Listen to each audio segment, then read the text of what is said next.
Call the meeting to order. We'll start off with a roll call. McKee here. Recording in progress. Schultz. Here. Bottom. Here. Barenkamp. Here. And Nichols is absent. All right. Perfect. We'll go on to the Pledge of Allegiance. Take a stand and join us.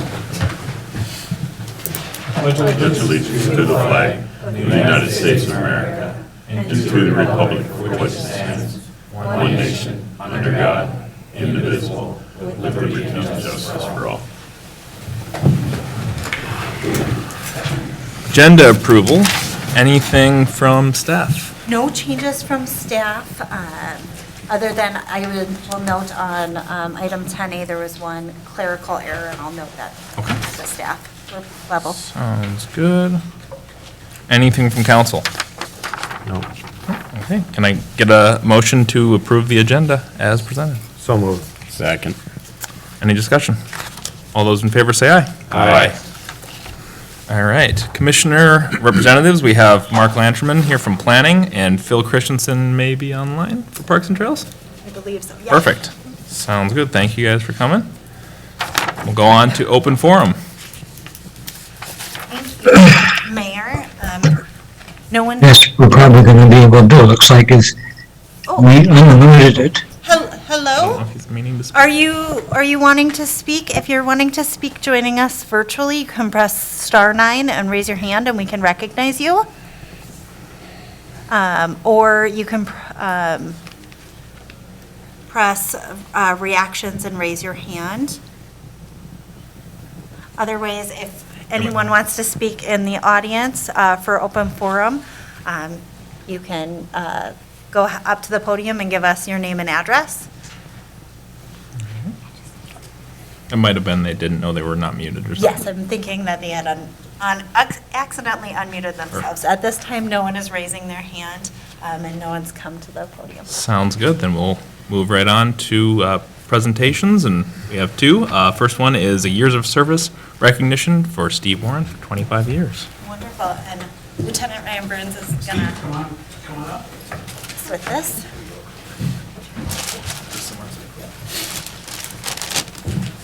Thank you, Mayor and Council.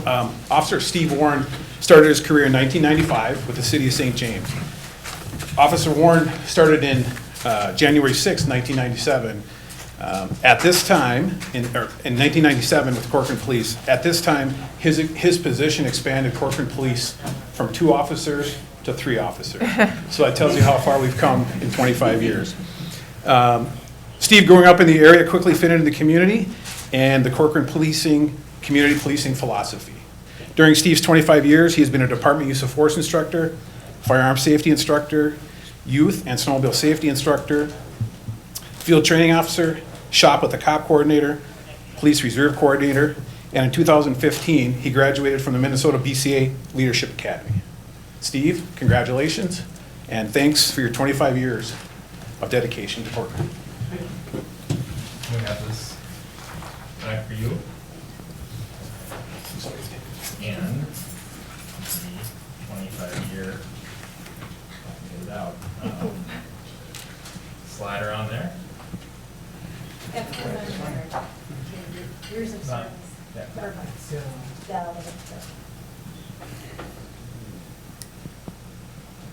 Perfect. Awesome. Thank you, Mayor. Appreciate it.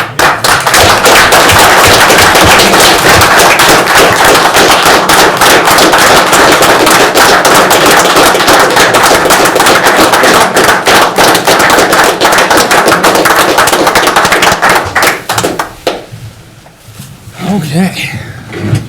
Awesome. And next we have a presentation from Senator Osmek.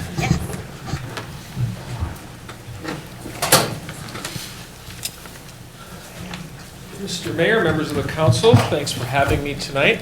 I always get really nervous when all the police are here. It's like they're waiting for me or something. I haven't done anything, I swear I haven't. That makes 2 of us. Good to see you tonight. I just want to stop by, say a few things about what I thought about the session, things that are coming up in the next legislative session, which kicks off Monday. So your wallets aren't safe again for a few months in Minnesota until we get out of there. I was not very happy with a lot of the omnibus bills that came through the legislature at the end of the special session. There were entirely too many mistakes made. And one of the biggest mistakes I felt was in the tax bill. A lot of people don't know this, but we earmarked $6 million for something called the Rondo Land Bridge.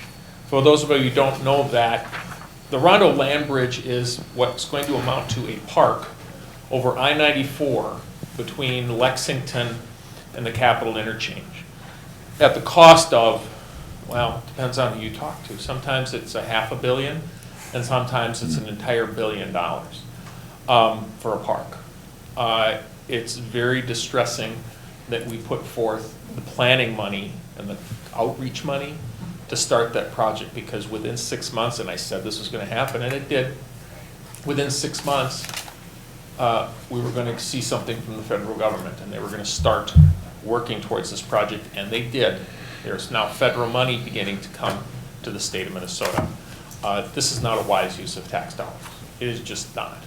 There are many other uses for your tax dollars, and that's one of the problems I had with a number of things in the omnibus bills. I voted for quite a few of them. I voted for the transportation bill because it invested in bus rapid transit, which I'm very much a supporter of. I'm not, as many people will know, I'm not a supporter of light rail in Minnesota. I don't think it's the most effective, efficient way to move people. And if you saw in the newspaper, he just spent more money, and Southwest Light Rail is now $2.75 billion for 17 miles.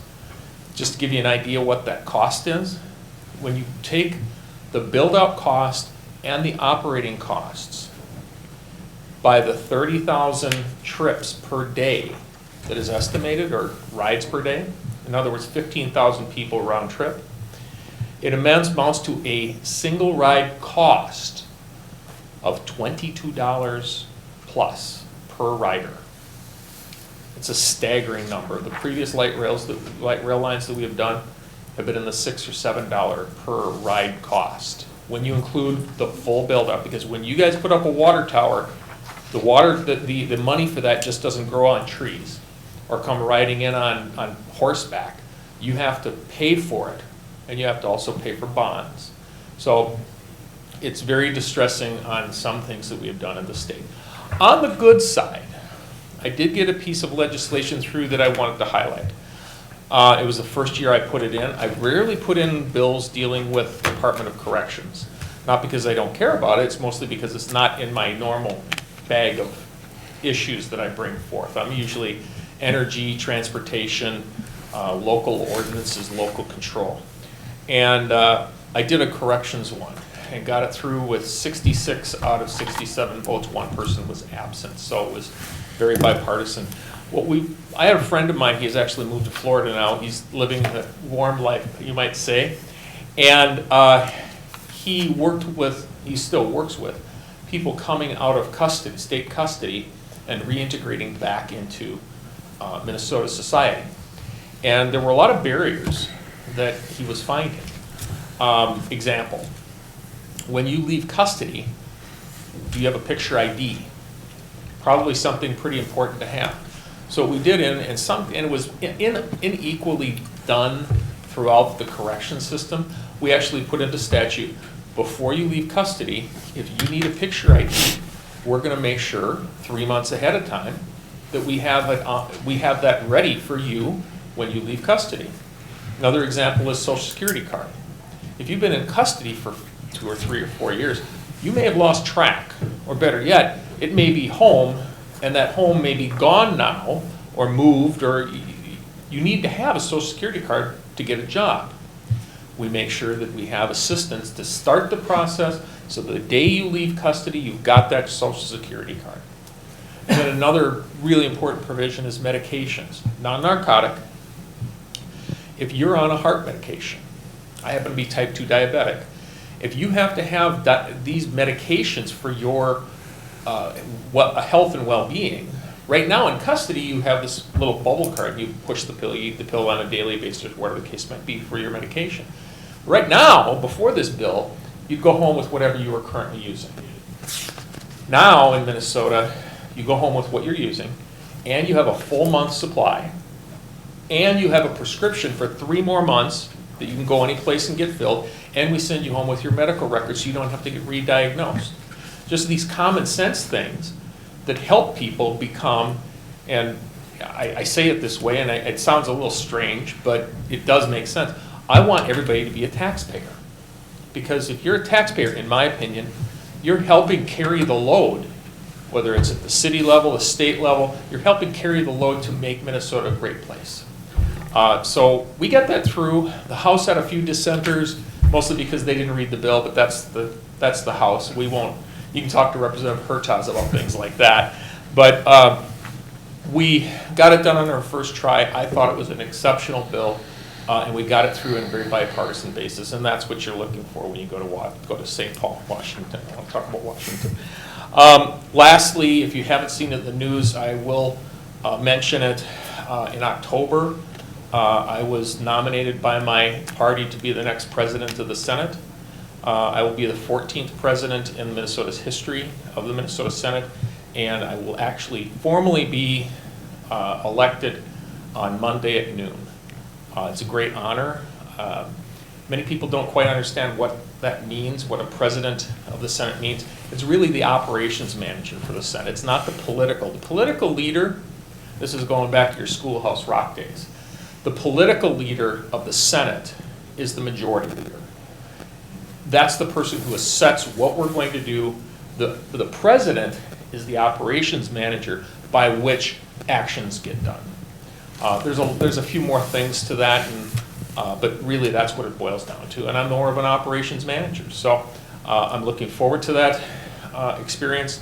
And I'm also going to continue, you might have seen in the news, I'm also a school bus driver, because our school districts are very short on school bus drivers. I got my commercial driver's license, and on Monday, I will get in my bus at 7 o'clock, drive my kids to school until 9, get in my truck, go to the Capitol, and become the 14th president of the Senate. So that's my day.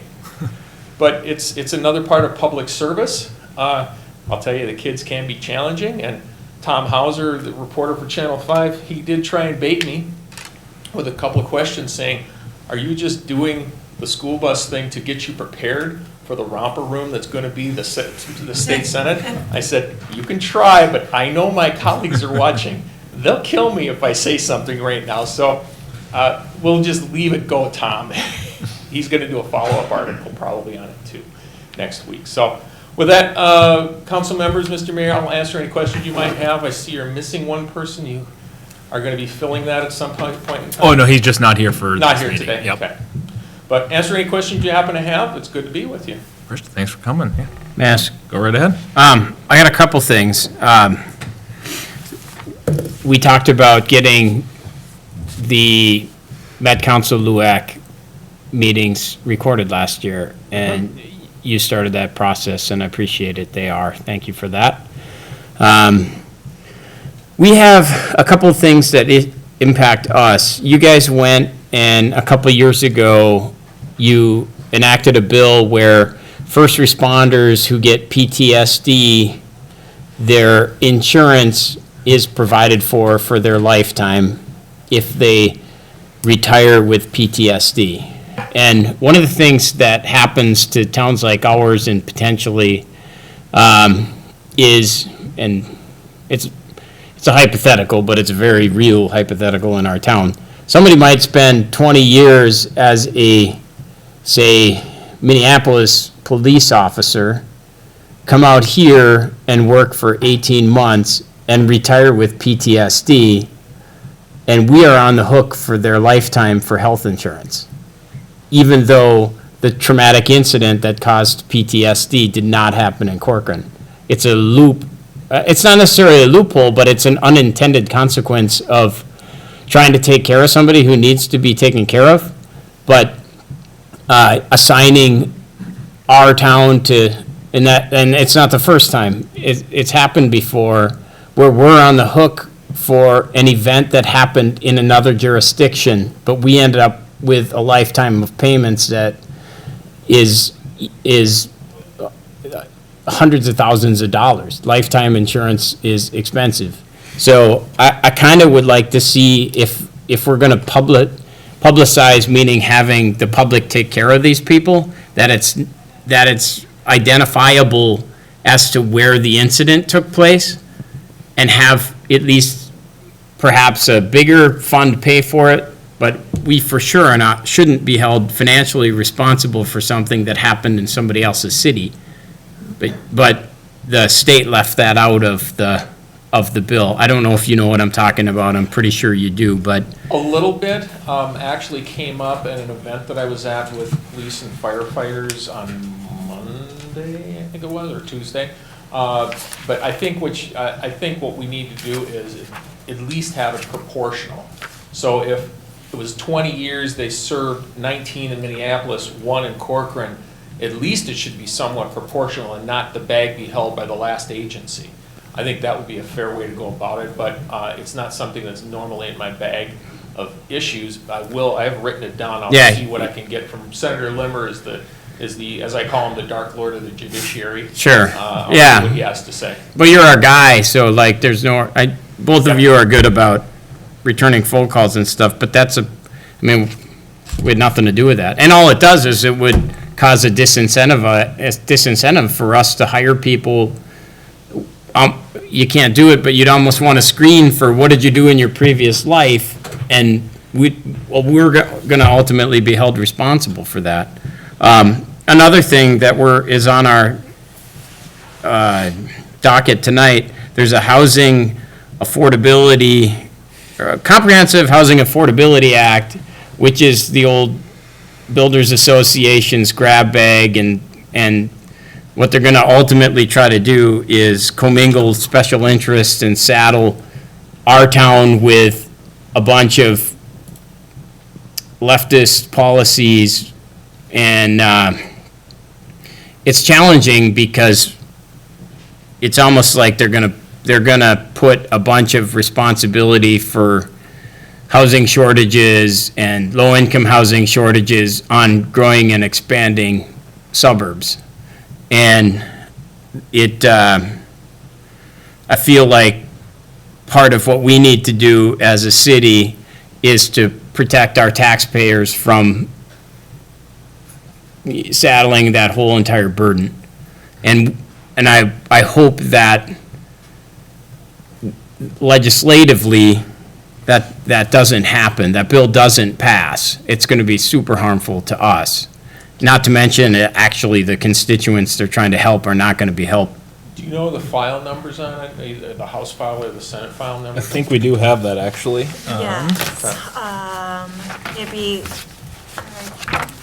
SF would be the best one, because that's our body, not the other guys.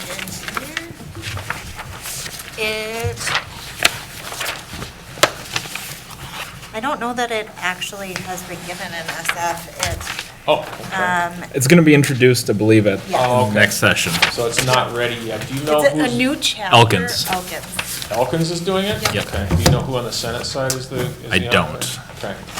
You know all the lawsuits that have come from the Builders Association, and then all the lawsuits that have come from activist groups against small towns for certain qualifications for housing. They've kind of commingled their efforts, and they got it. It's kind of like an arrow pointing at towns like ours to saddle the burden of whatever they feel is a burden we need to behold, I guess. But all it's going to do is disincentivize from constructing homes, period. It's Well, bitter. They're bitter about it. I will keep my eyes open for that one. It sounds to me this would be something I really, really don't like, because it overrides the local control that you exercise on land planning authority, which is what we've invested in you from the state perspective. I mean, the Met Council likes to run roughshod over you every once in a while, but if what you're describing is taking place, I would suggest to you that there's probably zero possibility that the Senate is passing something like this. They've come close, though. That it's a real possibility, because they're putting together it's Coalition. unusual bed partners, or Yeah. whatever you want to say. It's an unusual bit of legislation. If you follow it, they might have went from 3 people to 10 people to 20, like, it's just this unusual coalition of vested interests, and it's I will bothersome. I will keep my eyes open for that one, because this sounds like something I'll be screaming bloody murder about. Appreciate it. That's forcing you guys into what you don't want. You're elected to do this stuff, this type of activity. It's not people to force it down your throats. And I think I've been always pretty clear about my support of local government and having the land planning authority. So if I see it. Yes. And if you get a house file number on this, and the introduction of bills is happening now. I'll send it me your the way. house file number. For sure. And I have other concerns, but I think if we concentrate on those two, that will be very, very nice of you. Thank you for coming today. You bet. Yeah, definitely. I really appreciate it. Thanks. Anything else? I'm sure there's no way in hell this would ever go through, but I feel the Met Council needs to be revamped. I mean, it's a body that's not elected by the citizens of this area, so we're being taxed without representation. I've had a proposal before, funny you should mention that. Yesterday, Governor Walz opened his mouth and said, I think they should be elected. And I went, well, this is the first time he's actually said something that might be interesting. The problem with it is, do you know what your soil and water commissioner does and what he believes in or she believes in? It's going to be another thing at the bottom of a ballot that nobody pays attention to. I get very fearful of that type of activity, though I love Representatives Republic, the bodies that we have. But you guys know what Met Council reps do. You guys interact with them from a staff, and I've had a proposal that puts local control in the nominating process. And I will be pushing that again, but we'll see what the governor wants to do. Certainly electing them has got to be better than what's going on right now. But I get real fearful of people sneaking in, so to speak, that either are Trojan horses for developers or Trojan horses for policies that you as a city council are completely against. So it's going to be a discussion. We are currently working on a number of things with Met Council on comp plan changes to allow cities, smaller cities, to avoid having to go through a comp plan. Your city probably wouldn't be one that would qualify because you have so much building activity going on and rezoning and things like that. But believe me, I've been trying to fix them since the day I got there. And sometimes you just can't get it done. But the governor has said that he's interested. We're going to take him up on that. In this area, I think it'd get more attention for an election standpoint than a state senator or even a governor. Hate to say they'd be more important than a senator, but Well, remember when people didn't pay attention to school board elections? Yes. All of a sudden, like, it's front and center, so. Well, when $2.7 billion is on the table for light rail that nobody in this area is going to use, you can bet that those people are going to vote Right. for their actual. I'm very familiar with Corcoran, and I sure hope when the maps come out on the 15th of February that I'm going to retain Corcoran as my district. We all know that that's coming, and I'm sure on February 15th, we're all going to be sitting on our computers going refresh as fast as we can. A lot of maps have come out. One of them has taken Corcoran away from me, but the majority have not. Gotcha. And given it back to Senator Limmer. So I've told them I don't want that. I want to keep Corcoran. Appreciate it. Thank you. Yeah, it'll be interesting to see how that all shakes out. I feel like it's been a lot of map making for something that's just the courts are going to do here in a couple weeks, but, yeah. We knew that last year.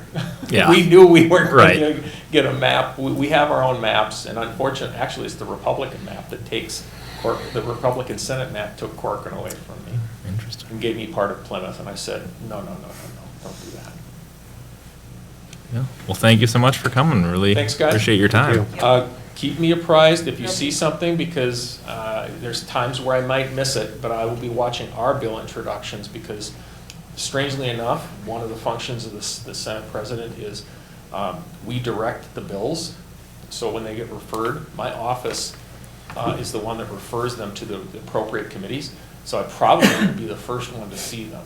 although my staff is primarily responsible for much of that, I'm going to tell her tomorrow when I go in, will you please keep an eye out for something like this, please? Appreciate it. So, you guys know where you can find me. Thank you, guys. Thank Have you. a good one. Thanks. Thanks. Okay.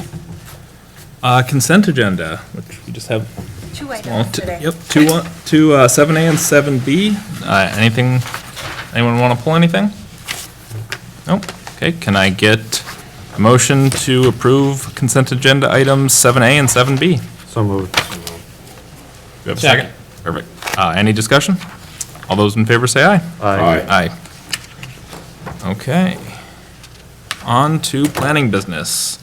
First, we have a public comment opportunity for items 8A and 8B, which is the Northeast District Plan Update and the Medina Comprehensive Plan Amendment. Yes, thank you, Mayor. No one has submitted a comment card. Anyone wanting to submit, to come and speak at the public comment opportunity here can come up to the podium if you're in person. State your name and address. Anyone joining us virtually can press *9 or click the reactions tab and click raise your hand, or *9 if you're on the phone. The mayor, at this time, no one's raising their hand. Okay, give it a couple seconds, and then we'll go right into, Kendra, are you going to take it? Yep. Perfect. Go right ahead. Thank you, Mr. Mayor, council members. This is the Northeast District Plan and Design Guidelines update. I'm not sure who's running this slide. Thank you. This is a city-initiated effort to update the Northeast District Plan and Design Guidelines. Those are adopted as Appendix A of our zoning ordinance. And the intent is to bring those design guidelines into compliance with our comprehensive plan. And to do that, our city planner, Natalie Davis, obtained a grant from Hennepin County that you submitted.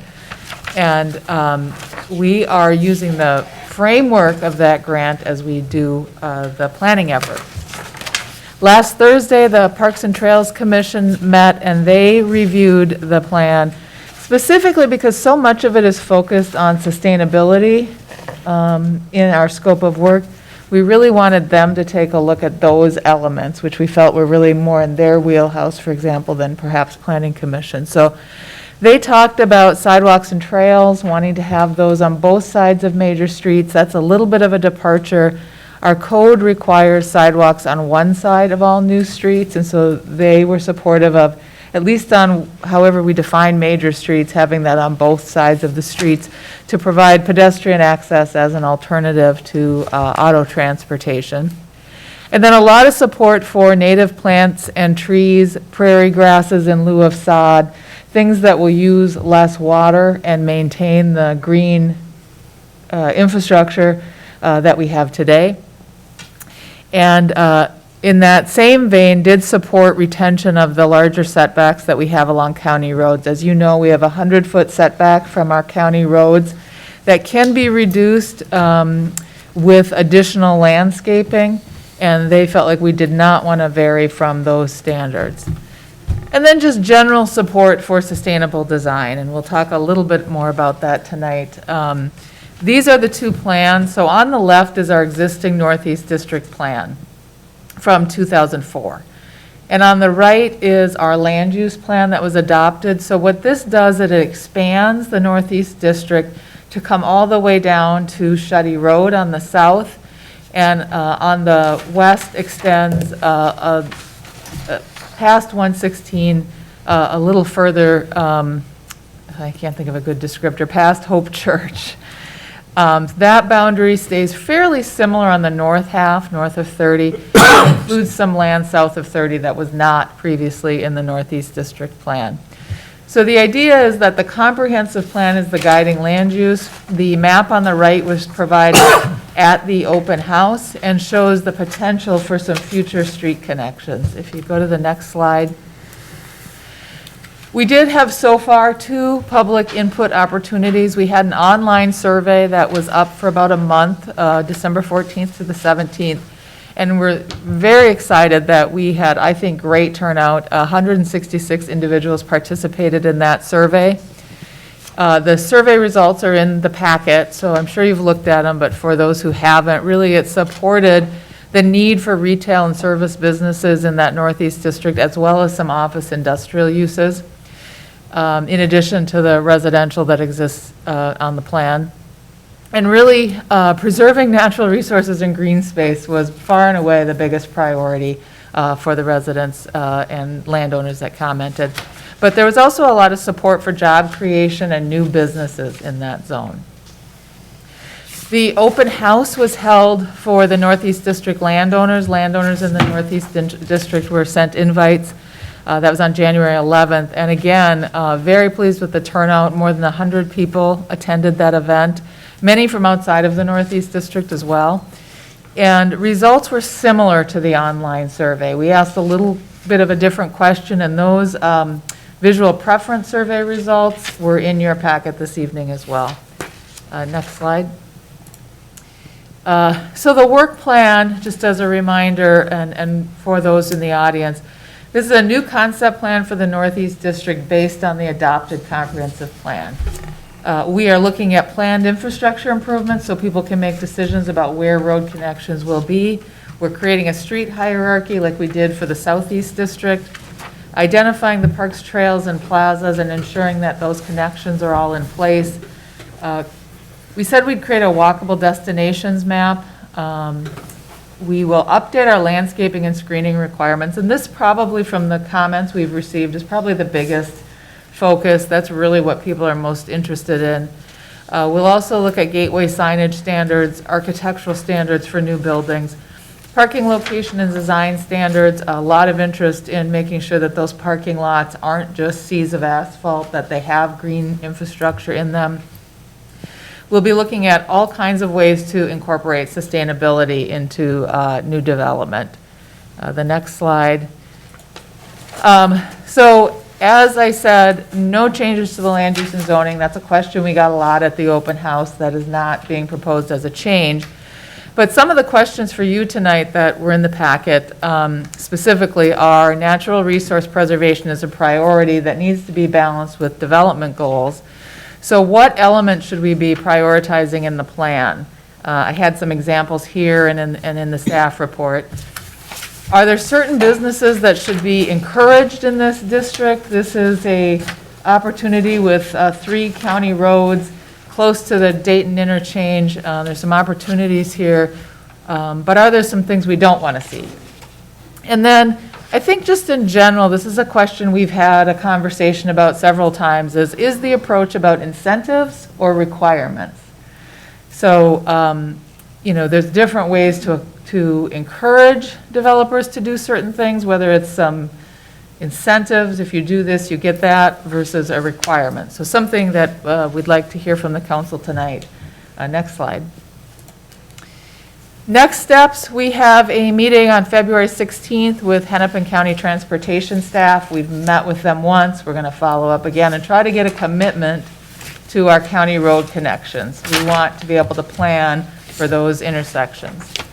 We then will have a public open house or meeting on March 15th to review the draft plan. The format of that remains to be determined, but the last open house that we had, a lot of people wanted a more formal presentation, so we're thinking about how to do that.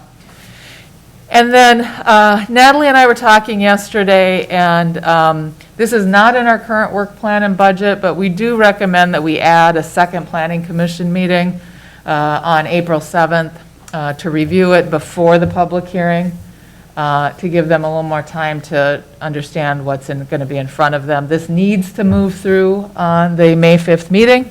It cannot be delayed by the planning commission because it needs to be to you by May 26th, so that we can complete this effort before the development moratorium expires on June 10th. So We can move it forward even if they stall, correct? we don't should need talk to- about that, but Okay. yes, I think that's something we want to give them good direction on, but yes, we should move it forward. Last slide, I think, is just that we don't need any formal action tonight. But I know that any feedback that the council has after reviewing the information in the packet, specific direction about things you want to see or absolutely don't want to see, we'd love to hear so that we are really going to start doing the work now to draft that document. So really just like to hear from you. Sounds good. And Jessica, could you put the questions back up? Sure. Some of the document links. There you go. Perfect, thank you. Does anyone have any questions or want to start us off? Or anything they want to dive into on it? Go right ahead. The one thing that sticks out to me is, and it may not coincide with the northeast corner, but when we talked St. Therese and we did all of that plan and we had an over requirement, or the landscape plan, they couldn't plant 71 overstory trees. So that, I think, is something that we need to look at and revise, because if our requirements are such that at some point they're going to be removed because, or we are asking too much, we've got to do that. By all means, I would love to see us reforest this community more than anybody else, but it has to be a reasonable expectation there. That's the one thing that sticks out. When we looked at that with St. Therese, and we're kind of hand in hand with them, and we've got that, I think that's something that we might be overburdening some of the landowners, developers, those kind of things. Gotcha. Did you have something else? I was just gonna say, looking at your things for as far as preservation goes, maintaining large setbacks would be important to me. Native plantings, not so much, but the idea was floated about giving credit for larger size plantings of trees versus a certain number of trees. I think in tying with what you were just Yep. saying, yeah. Keep going. Yeah, bike parking is not huge on my plan. I don't see a huge bike commuting area in that facility, more recreational.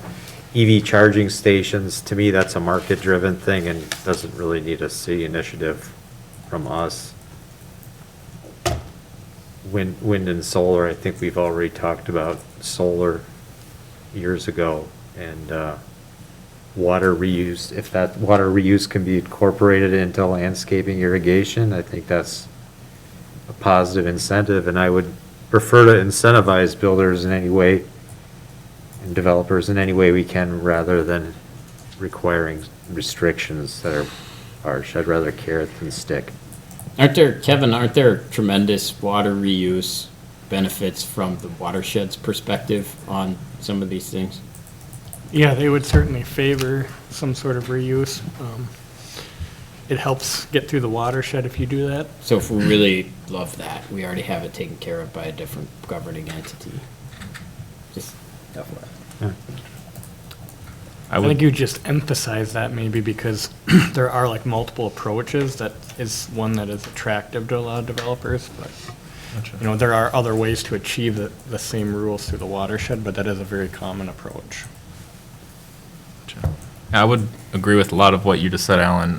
The large setbacks and increased, or, you know, making sure we have the right, but also increased landscape requirements or high level landscape requirements, I think would be important. I agree with, I think what you said, John, about, or one of you said about the bike parking not necessarily being. I haven't said anything yet. Oh, maybe it was Alan. On the bike parking, although I did notice that the bike infrastructure in general had a ton of support on one of the, was it the public, the online one or in-person one, one of the two. Maybe that's more meaning trails. And I agree on the EV charging stations and the wind solar stuff. One thing that comes to mind that was discussed a long while ago, I think maybe when Nelson came in for original approvals, there was some discussion on the previous council about making sure that the development up Brockton there didn't kind of alternate into heavy, truck or car use or car dealership type spots. And I don't think we've ever really taken that up again, but I know it was discussed a bit at the time. So maybe something we want to review. Aren't all vehicle sales conditional use permits currently in this? That's correct, they are. So we do have a heavy hand in how those are tailored. Yeah, although a conditional use permit is a permitted use if it meets the standards. So I think you do have an opportunity with the Northeast District as an overlay zone to say, you know, we really we understand the light industrial allows mini storage and auto repair, but we don't want either of those or something different. You could modify the overlay district if you wanted to preclude those. Gotcha. Or add additional standards in the Northeast District, for example. Gotcha. Mr. Mayor. Yeah. go Um, ahead. So one of the things that I think that will become evident when we go over the zoning, because we had a work session last week on priorities for 2022, is a reconsideration of zoning. And I think this specific topic made our list of goals for 2022. So I think some of these things, like, you know, the preservation of natural resources we just talked about, and in concert with the PUD, I think everything that comes through most things are gonna come through a PUD. If we state that our preference is maintaining natural resources, I think that would help. And I think also, if let's just, for today, most of these things are gonna apply for the rest of the town too. So it's not as if only only the northeast part of the town we should be concerned about with natural resource or other, you know, the other things. Like the setbacks, I think was discussed on Wednesday about the whole town. So I think that the staff is gonna get a pretty good idea, framework for every part of Corcoran, including Northeast, when we have that conversation with us and the planning commission about, though we have like 6 or 7 priorities on code updates, and these are all, for the most part, included. Although the things that you talked about that are market driven, we didn't make a priority on Wednesday. So this is, I think most of what they're asking for on Northeast is gonna be accommodated when we have the discussion on all of Corcoran. I think staff Natalie is approaching this as this is the first step, and that this is an overlay district where we can apply those standards, because I do think, I saw the list, and I know you're still working to prioritize those. Those just tend to take a little bit longer, and we have a lot of development pressure up here, and so I think Natalie's hoping that we'll be able to maybe test drive some of those standards in the Northeast District before we go back and change Section 1060. So you're right. I think the good news is the things we're hearing from the public are the same things you guys are identifying as priorities, but maybe we can test a few of them up here in that overlay district. I have, some of the do we want certain things? Do we not want certain things? I think we've identified some things in code, like 4 years ago, we codified specific industries that we didn't want in our town, if I remember right. Other than, so the vice types of industries that we clearly identified as stuff we don't want. But how do you, within a code, determine, like, how do you become so specific about what things you don't want? And I'm curious about that. So like if we, I guess I couldn't list off the top of my head a type of, other than the ones we already disallow per code. I can't think of something we would just be so adamant about not wanting. Like if somebody said, we're gonna have a tire burning plant or some crazy thing. I mean, but there aren't specific industries that I say, no, get out of town, go somewhere else. And I'm curious about that. Have we had just overwhelming proposals from things that other towns have rejected that maybe that are just misfit opportunities that we should not have in Corcoran, and we better be aware of those potential things? Or is it just something I guess I'm looking for a little bit more specifics on what are you getting at, or what are people getting at when they say, you got to think about, what do you want, what do you not want?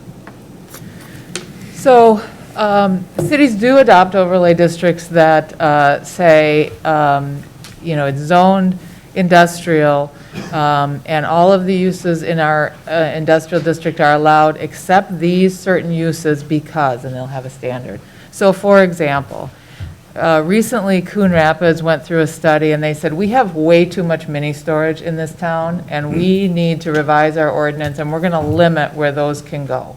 And so they have said along certain corridors you can't have that, or only in certain corridors you can, because it takes up a lot of valuable land, it doesn't provide jobs, it doesn't, in their opinion, I'm paraphrasing, doesn't look like the gateway we want along some of these corridors.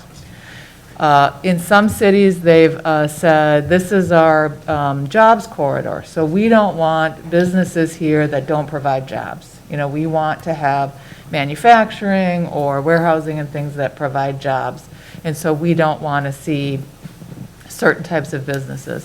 In others, we've said, this is our industry corridor, so things like auto repair, we don't want in this district within so many feet of this road or, visible from this corridor.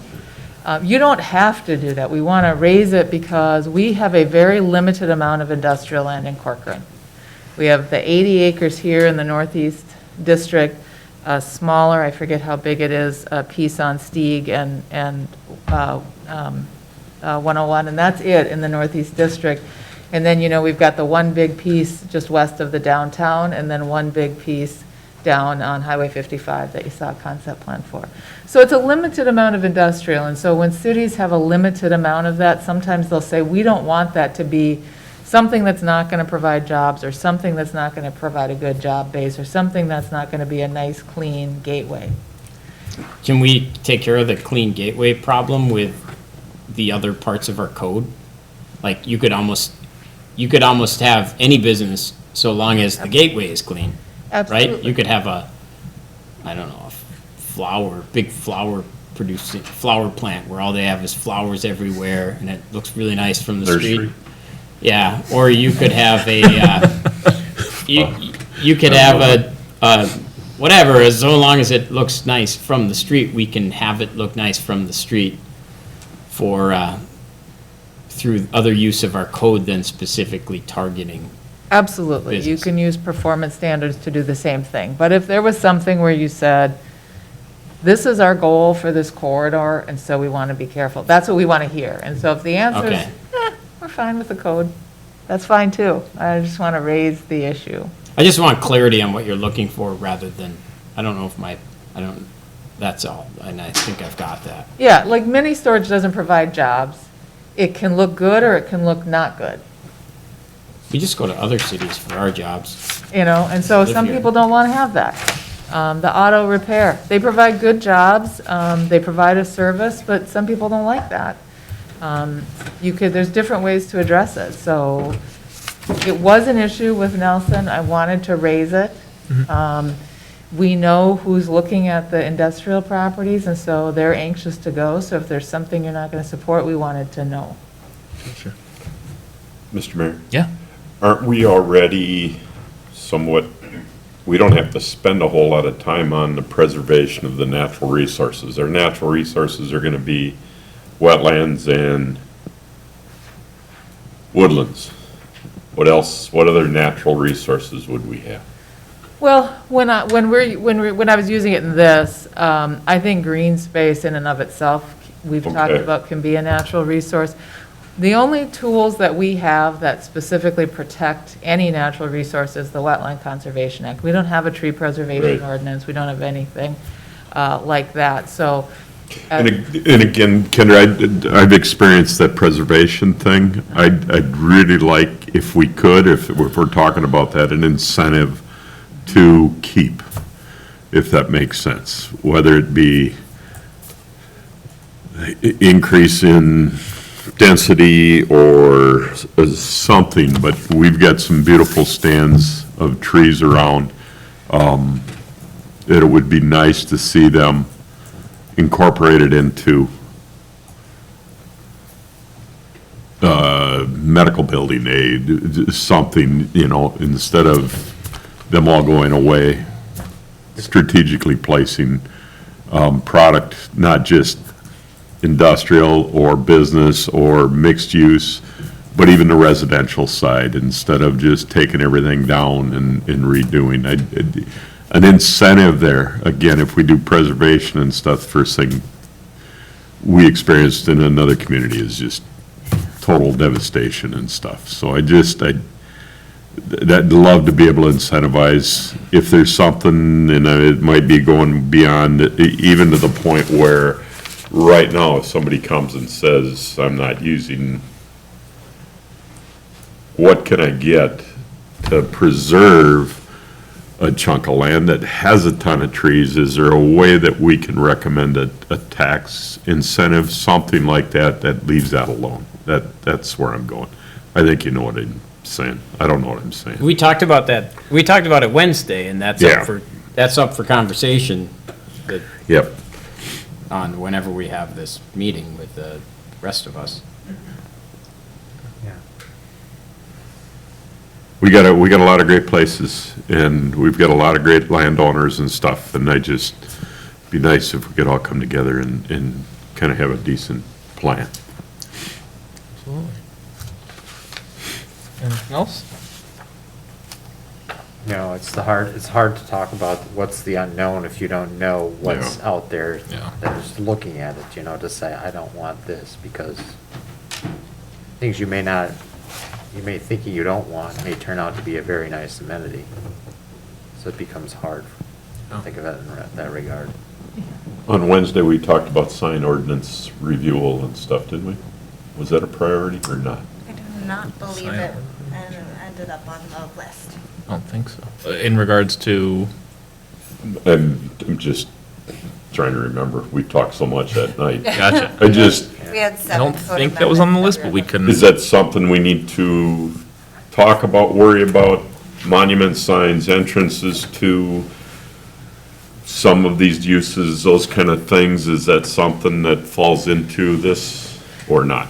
Well, I think we will bring back to something, our current Northeast District Plan talks about a gateway at, I think just at 30, but we'll probably bring back a conversation for you about, do you want to have gateway welcome to Corcoran signs at 101? Silos, is Or that what it was? Or at Silos and 30, barns. 101? Silos and barns, Yeah. sure. It's a requirement.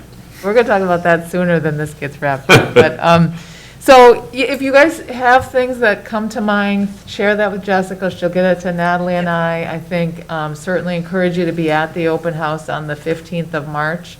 But we are going to start drafting. And What's the open house for?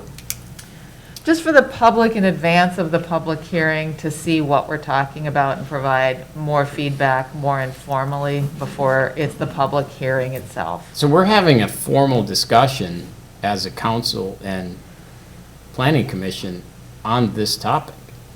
That's our a priority we just established for 2022. Shouldn't we have that discussion formally, concurrently, or in coordination? Like With this, that open house. this seems to be just coming, the timing is like perfect and imperfect, in that we just established on Wednesday that we're gonna talk about all this stuff. So why don't we, as a council, talk about it on a formal basis and establish the criteria, like, for the whole town, rather than just piecemealing Northeast? There's nothing special about Northeast, other than it's next or whatever, but why is it we're in such a big hurry to establish the Northeast criteria, and then we're gonna relook at the whole rest of the town, something we already said we wanted to do in 22, why don't we just have a discussion with council about 2022's priority, which will, a lot of this is gonna be covered, why don't we have that before public input is great, but we actually wanna talk about it already. Why don't we do we can We have that. cover two before that. birds with one stone here, can't we? So I think part of this is to make sure that we have the Northeast District design guidelines in place before the moratorium Moratorium ends. ends. So making sure that we have any changes to the Northeast done before then, because the moratorium ends June 10th. And based on the number of code updates, I'm not sure that we would get all that done by June, would be the concern from a staff perspective.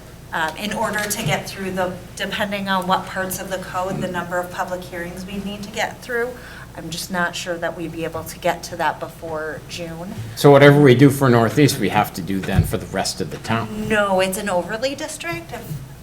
I know, but like, let's just say that, take away the technicality of it. We can't just say, well, in this part of town, it's cool, we can do this and this, but we can't have that, but over there, I know legally we can, but why would we have such a weird standard for one area of town instead of just applying the standard for the whole town? We have a standard for our southeast. We have a- Southeast and town center too, don't we? Yeah. We have multiple standards already. Yes. But we're revisiting them all later in the year. There'll be definitely some stuff that applies to both for sure, I think. Yeah. It'll never go away. We'll be talking about this for a Right. long, long time, True. over and over and over. So I guess as council, we just need to we have to think about the whole rest of the town as we're applying standards Yep. to the Northeast. For sure. Agree. If we have a save the trees standard in Northeast, it's not as if whatever happens on the Northwest, whatever, Right. it's different. Yep. Northeast is special. There's a tree ordinance up there. We just consistent, and we already talked about it. Now, I understand it needs to be done. We have a timeliness to it, but we have to do it within the context of the other things we want to get accomplished during the year. Yeah, and I think that they can work in concert, but if there are specific things that you want to see in Northeast, because it's has Special? slightly, it has sewer and water and things that the other districts don't necessarily have, if we're talking about Northwest doesn't necessarily have, those are things that we could put in place in that district if you would like to see. It doesn't mean we have to do necessarily things differently. It's, certainly up to the council what you would like to see in that district. Sounds good. And I do think, kind of a separate topic, that second planning commission review makes sense. I like that. All right. Anything else? Otherwise, we'll move on to 8B.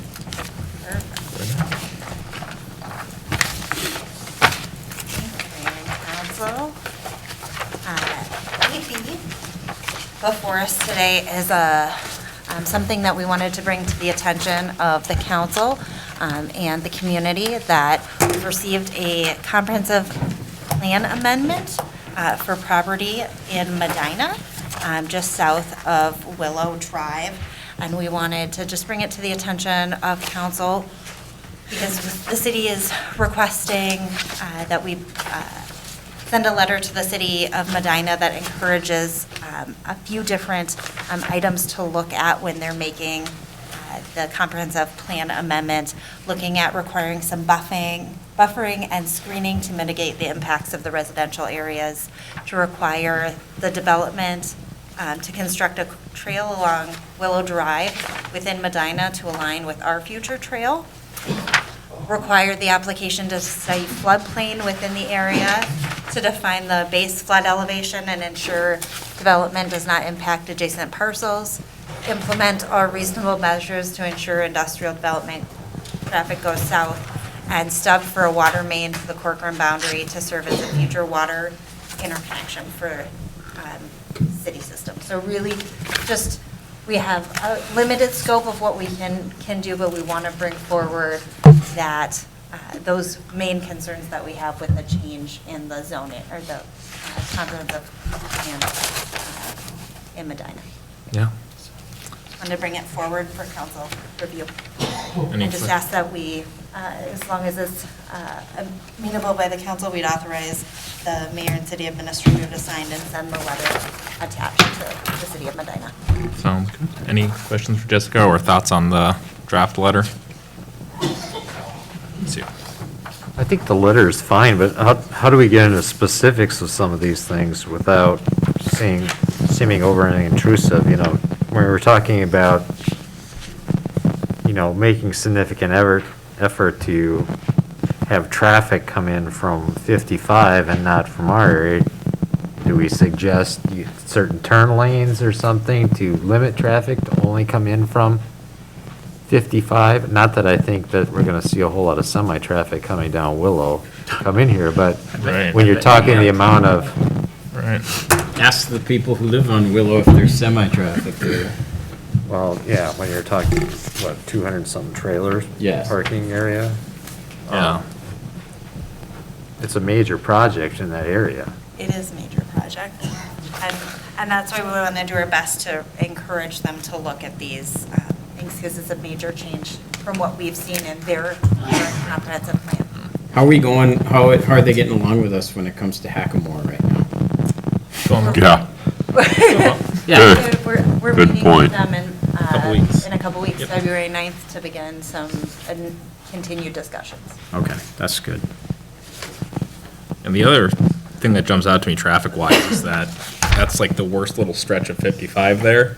And I'd be concerned that not even just people going into that site, but just traffic in general would go up the Rolling Hills or Horseshoe up to 116 or up if you're going the other direction. Arrowhead or one of those roads over there to basically skip past that bottleneck in 55, which would cause a whole bunch of problems just across our border, so, yeah, but it's all kind of covered in the traffic and screening and setback or buffer concerns that we bring up, so I think the letter looks good. Isn't there currently a drainage creek that runs across that property into the city of Corcoran? There's drainage that flows north off that site, and so that's one of the things we highlighted is if you look at Hennepin County GIS, it shows only the floodplain in Corcoran, and it's just kind of a blob.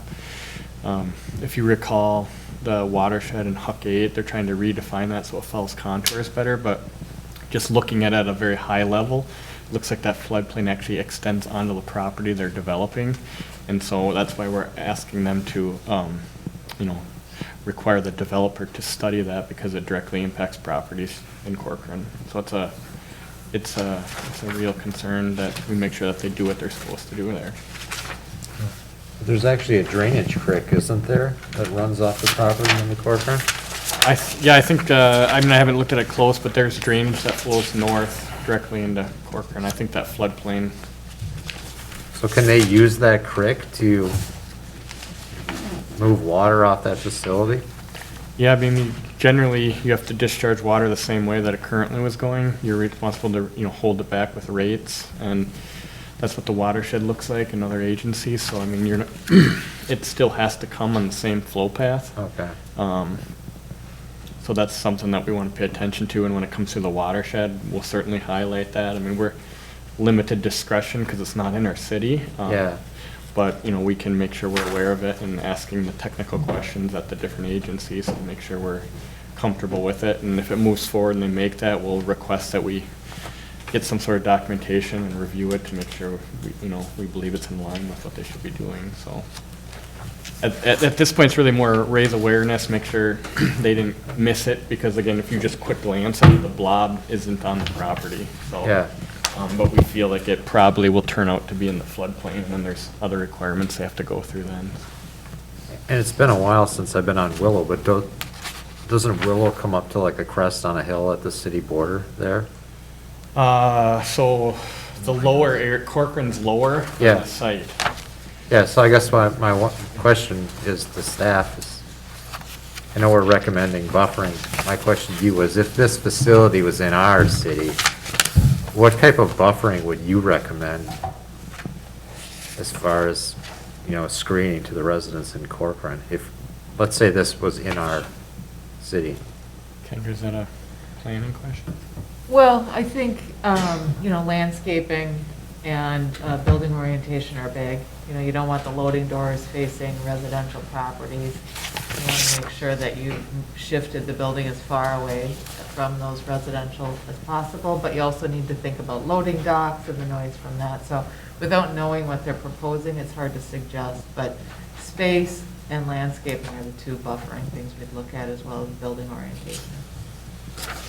And there's There's no state requirement there. Like, they could build a, Yeah, I mean, they can do whatever they want. Yeah. I guess we're suggesting that they have some buffering, so I guess if we ever get into a conversation of what did we intend by that, I would hope we would have something that would best benefit the residents of Corcoran in that area. Not to make it less than what it is, there's one neighbor close to this property to the north, and that's being a Corcoran resident and stuff. yeah, and it's a flooding problem. Yeah. There's one neighborhood that's very concerned about it, I know. The neighborhood even further north of this, right? Kind of to the northeast. Yep. Yep. Yeah, it's a little bit deceptive because it's such a low-lying area, so it's, the floodplain drainage concerns will impact a broader area. If you look at a map, it almost is the same elevation all the way to Moran Lake or whatever Yeah. the term is, and it actually goes all the way over to almost Mohawk, that neighborhood to the northeast. So it's a low-lying area, so it has a broader reach than may be noticeable upon first glance in terms of drainage. You're so right about that. The impact to the property north. There's one property to the north, but again, the water flowing all the way up to, the lake up there, all of that stuff, that's where all of this water is going, Yeah. as far as us as the city of Corcoran is concerned. Okay, anything else? Otherwise, I will entertain a motion to authorize the mayor and interim city administrator to sign and send the attached letter to the city of Medina. So moved. Second. Any discussion? All those in favor say aye. Aye.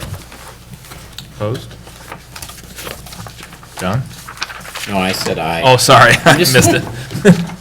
I'm just deep in thought. I just want to point out something to the council, that when I was first on council, we built a solar farm right next to Greenfield. Yeah. And we had 50 Greenfield residents standing out there asking us to not build a solar farm right next to their town. And we didn't do it, or we did it anyways. So, it's frustrating because I was adamant about not putting that solar farm and respecting the fact that we're putting an industrial complex right next to another town. And now the shoe is on the other foot, and it's sort of like, sometimes we have to remember how we have to remember how we treat other people.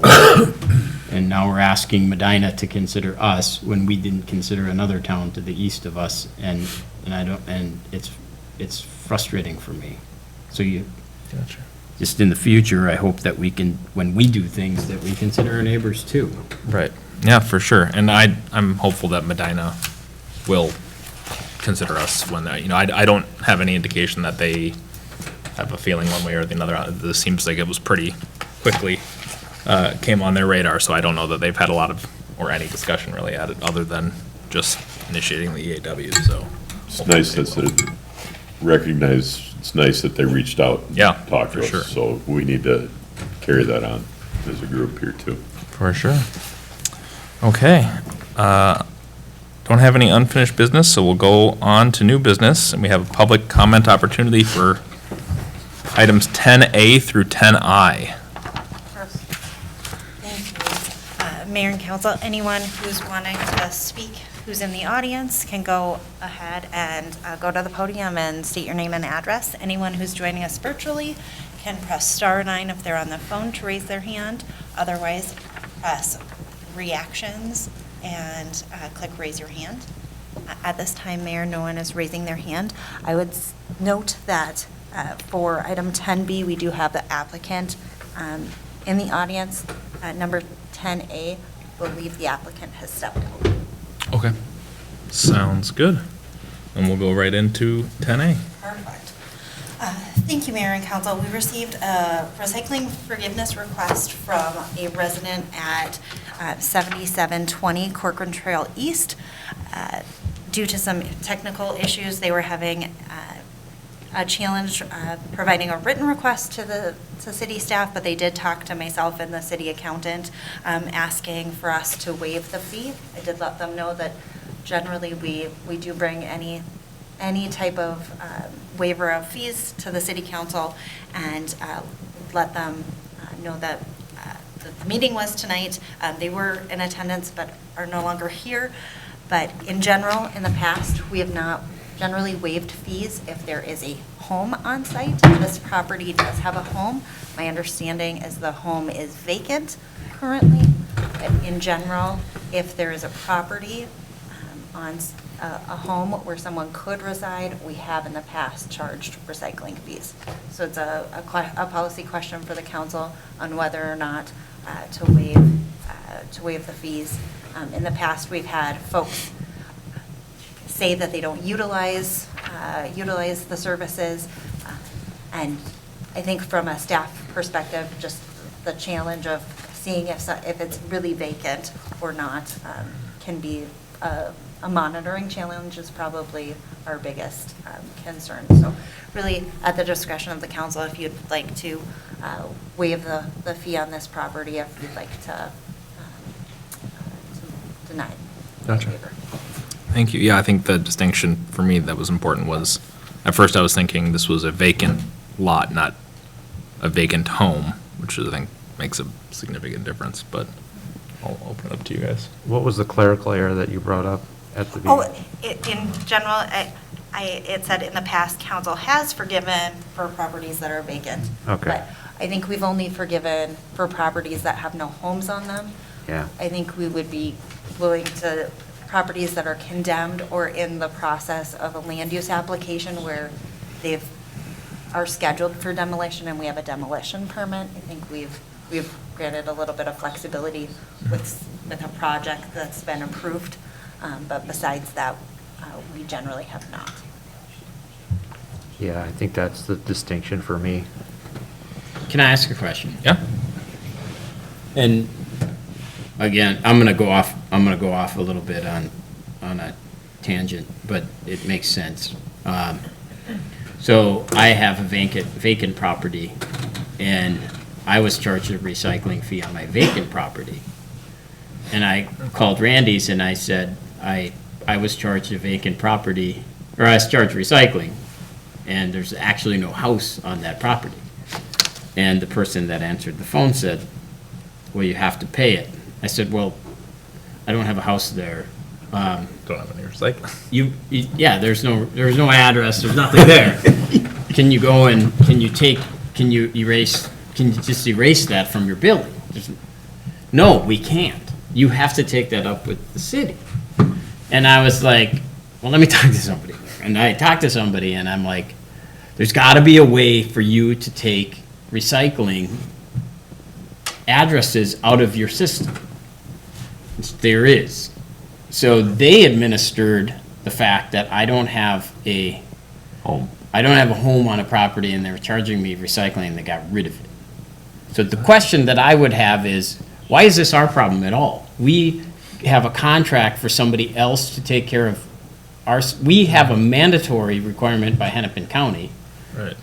And we have a contract for Randy's to take care of our recycling. Why do we have to get involved with it?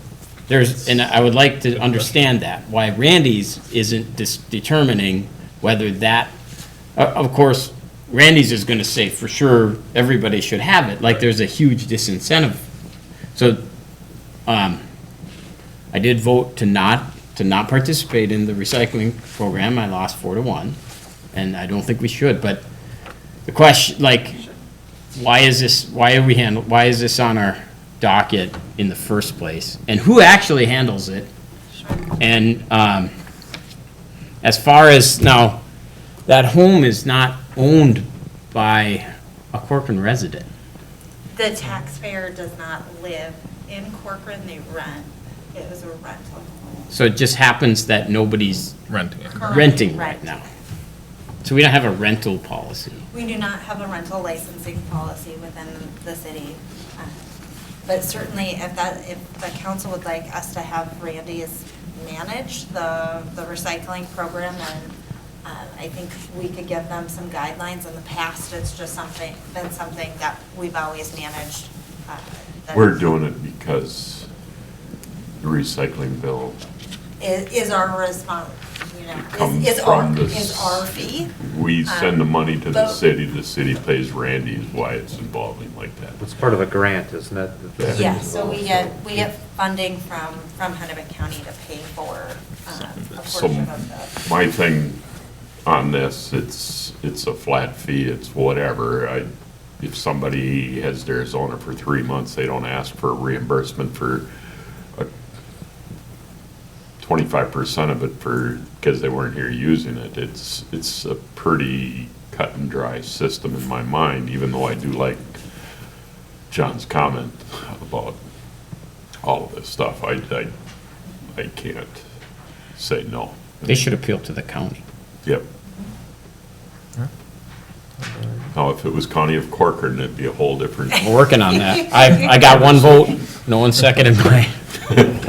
Do we give Randy's the list of PIDs? We could give them the list of PIDs and we could certainly work on outlining, as long as if there's no property or no home on the site, we could create some sort of check-in with us if there are no homes on the site, but anything outside of that, I think we just don't know if it's a rental property, if someone ends up occupying. Yeah, I don't think we want to get in the business of finding out how long somebody's lived there and when they lived there and who's responsible for it. I think Yeah. whoever the taxpayer of record is should be responsible at the time of the billing. Yep. And then if there's, a changeover, when I bought my house, I handed the former owner a $20 bill because it was, he just paid the recycling or whatever at that point, so let that between them. But, So I think we're all in agreement on denying the request. yeah, I'd make a motion to deny the forgiveness request. I'll second that with the caveat of what we just talked about of trying to get The Randy's to additional just information. handle the whole thing. Yeah. That makes sense. As much as we can Yeah. and work with them to Yep. minimize your involvement as we can. Well, that's not part of the motion, but we can talk about that another time. Yes. Okay, So, We So can work I'll with- second with Alan's motion. what I just said. yeah. Means Sounds nothing. good. Any other discussion? I'm gonna abstain because it's a county issue. Okay. Sounds good. All those in favor say aye. Aye. Aye. Abstain. 10B, the ordinance amendment request for the fence amendment. Thank you, Mayor and Council. So in front of us today, we have a request from Larry Aller, who happens to be in the audience. It's a zoning amendment request for looking at fences taller than, allowing fences taller than 4 feet and 50% opacity in the front yard, and then looking also at changing the definition of a front lot line. So a little background on the request. There was a code violation, a permit was submitted, this portion of the fence down here on the south lot line. Oops. It'd be helpful if y'all could see that. Sorry about that. A portion of that front, the portions that we'd be talking about. So there are 2 frontages on this parcel that are considered front lot lines. So this north portion and this western portion. The portion where the fence is on the south, and currently the setback is 50 feet. So in front of you today is a request from Mr. Aller to see if we would like to initiate a city-driven zoning ordinance as requested. If we would like to move forward with that, we, as staff, have a few questions and getting some feedback as we draft an ordinance amendment. We'd want to know if council supports reducing or removing the front yard setback that is required for any fences above 4 feet and 50% or more in opacity. Does the council support changing the lot line definition? Or if the council does not support that, would there be support in changing the definition?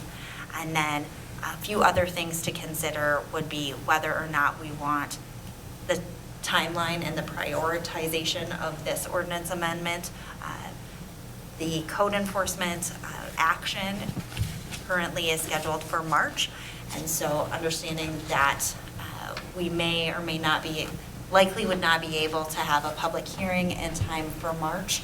So knowing that Mr. Aller's items that are in the code enforcement process would have to be likely continued or some other process discussed.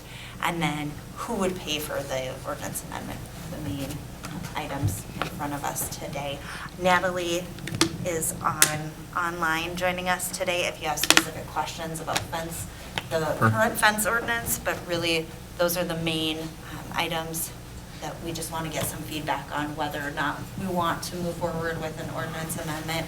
I'd recommend if we do that when we're prioritizing our city code updates in the coming weeks here, that we put that, if we do want to move forward with it, we'd add that to the list of items that we identified at the goal setting session, so we can have that as another item to look at, if council would like to move forward with it. Sounds good. Any initial questions for either Natalie or Jessica on any of what you just presented, or, and then I'll give you a few minutes to speak, or on, as you mentioned, like the current code, and if we're open to a change of it, or where we are on that.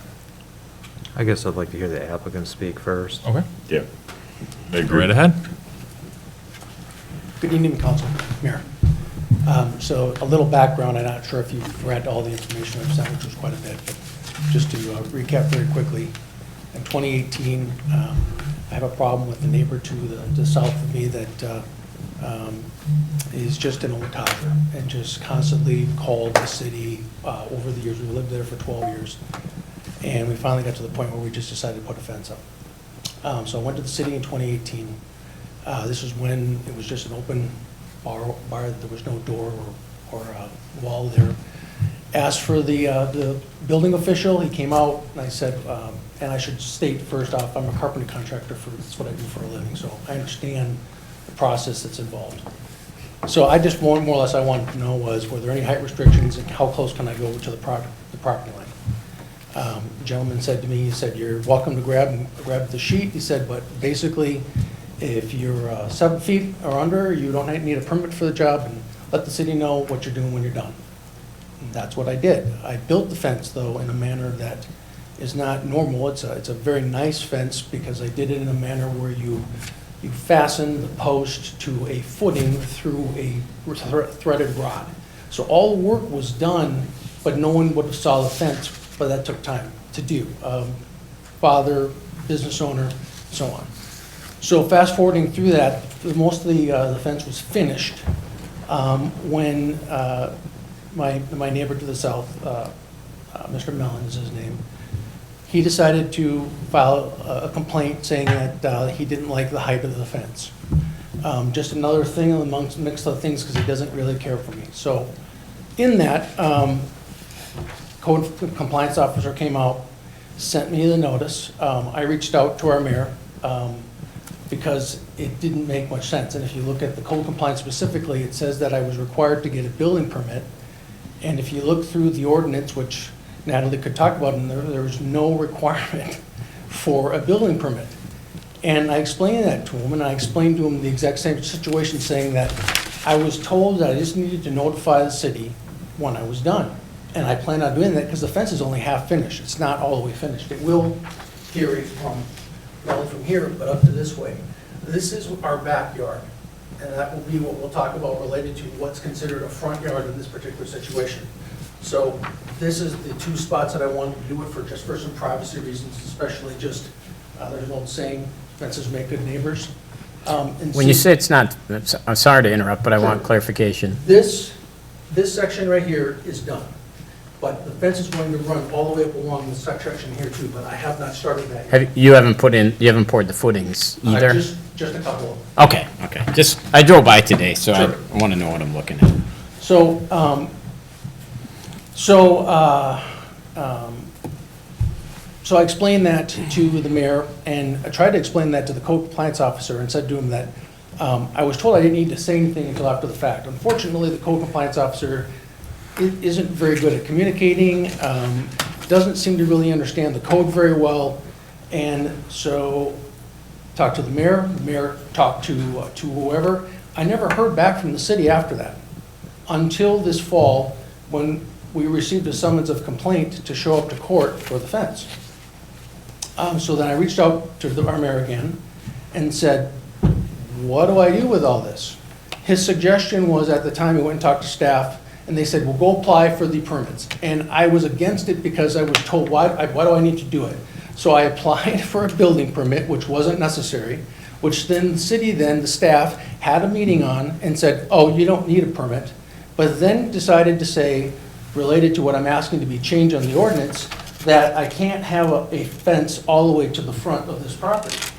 So the issue, and there are several things. The old administrator wasn't very kind in this entire process and told me that I really didn't have a good reason to not to have this fence here. So I would say a couple things. So first off, one of the reasons why the fence is good for what's going on here is we park here. Our headlights shine directly this way. His house is right here, and it's an L shape, and his bedrooms are right there. The fence protects part of what that is from shining in there. Even though the gentleman is not the nicest guy, it doesn't necessarily mean that I want to shine lights into his house. It's just a nice thing to do.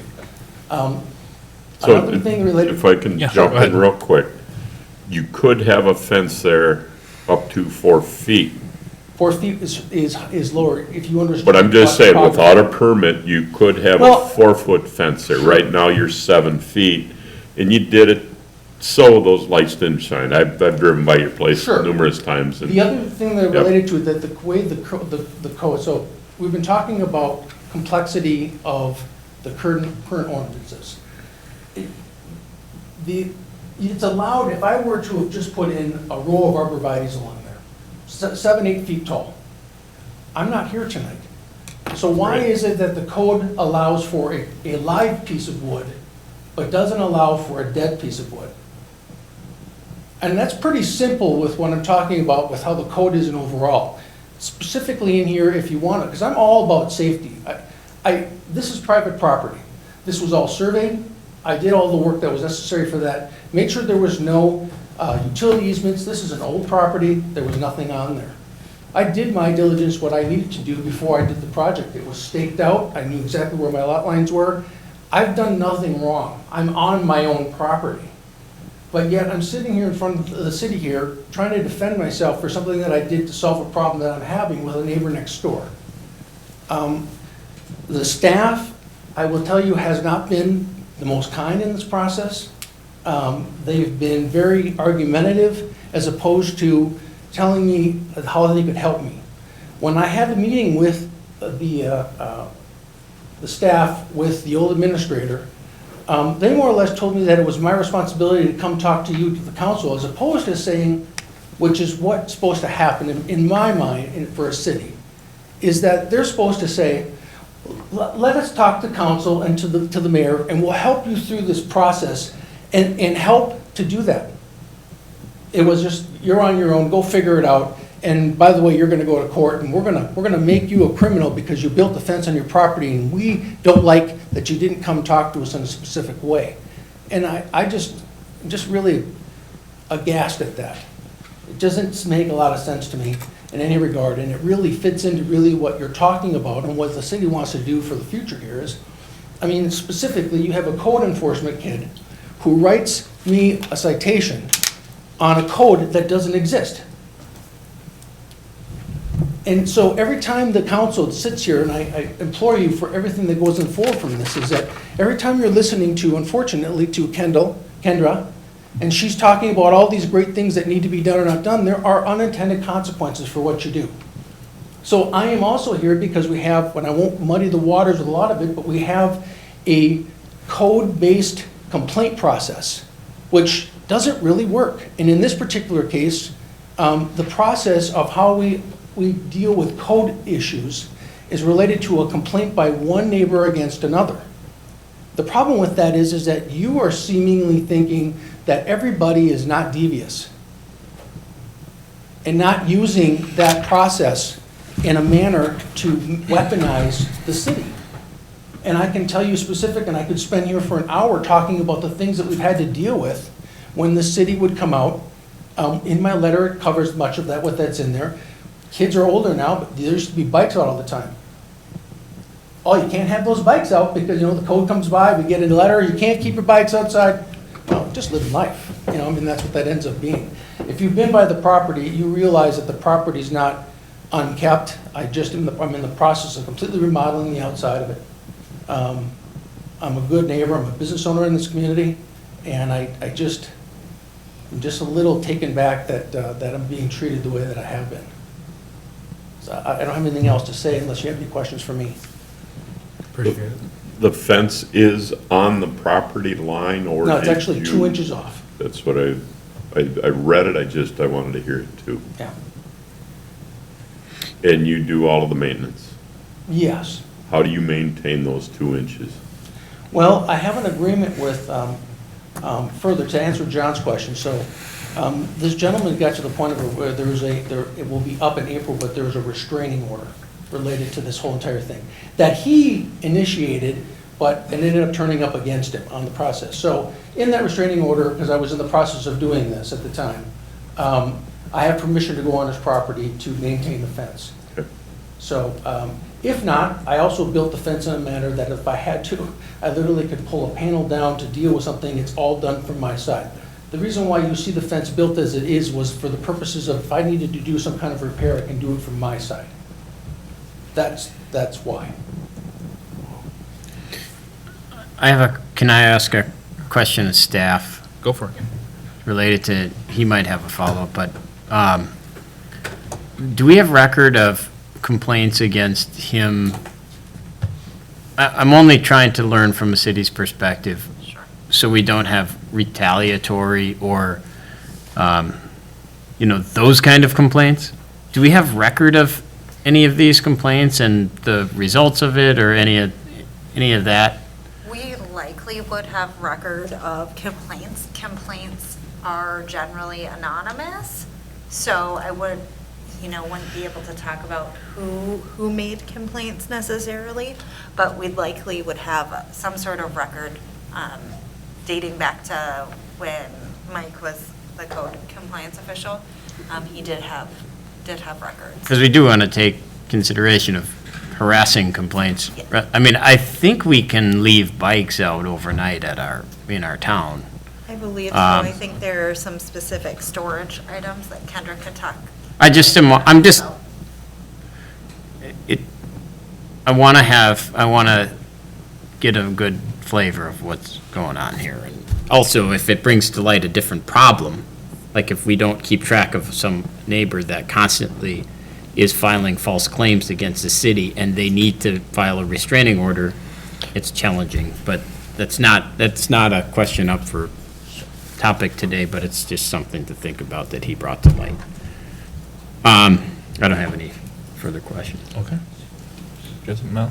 I was just going to say to your comment with regards to code enforcement, that's probably the hardest thing we deal with when it comes to codes, because we either do passive code enforcement based on complaint base.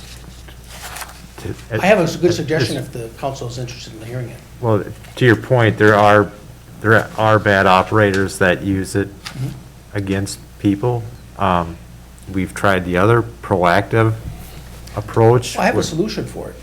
Well, I'm just trying to say the proactive approach has pushed it the other way to where, we have people going around and it feels like it's very intrusive because frankly, you've got somebody driving up and down your street looking at everything in your neighborhood, and nobody wants that either. Correct. So my suggestion is I do think that a complaint-based process is probably best. But just like you need a quorum in order to get anything done with the council, why are we not doing the same thing with complaints? If there's truly a problem in a neighborhood with the city, why are we not having 2 or 3 complaints in a period of time on that property for that particular thing. So if you've got a property that's constantly in problems with what that is, you'll know fairly quickly that if you've got multiple complaints, it's an issue. If it's just one person, it's typically a squabble between neighbors.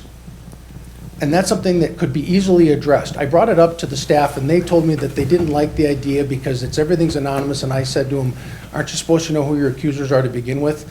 It should be of record. If somebody's complaining about something, what happened about being a neighbor against a neighbor?